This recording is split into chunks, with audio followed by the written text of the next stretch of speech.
Stockton police officer is recovering from a gunshot wound today after a confrontation with a suspected robber at a trucking firm. JC Trucking on Anderson Street was quiet and undisturbed this morning, but only hours before, as employees gathered to watch fireworks, a lone man attempted to steal a truck at gunpoint. The gunman fired several shots, police say, but no one was hit. And that's when the police were called. They arrived. The man turned the gun on them and fired.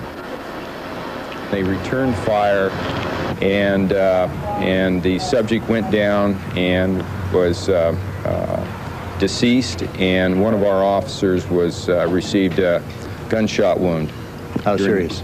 It doesn't appear to be a major wound. He was treated at the hospital and released. There were no other injuries. The identities of the gunman and the police officer have not yet been released. Stockton police officer is recovering tonight following a deadly exchange of gunfire. It happened overnight on West Anderson Street. Police responding to a report of an armed robbery in progress, and when they arrived, they saw a man holding two people at gunpoint. The suspect turned and fired at the officers. They returned the fire. They killed the suspect, but not before he shot one of the officers. Fortunately, the bullet hit the officer in the shoulder. He was not seriously hurt. Police are not releasing the name of either the wounded officer or the dead gunman.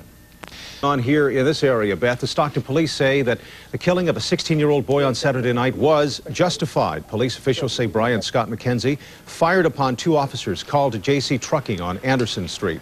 A group of people at the trucking company say McKenzie shot at them and tried to steal a pickup truck. When officers arrived, McKenzie fired on them. They returned the fire, killing the boy. Officials say that they have unconfirmed reports that McKenzie may have been drunk.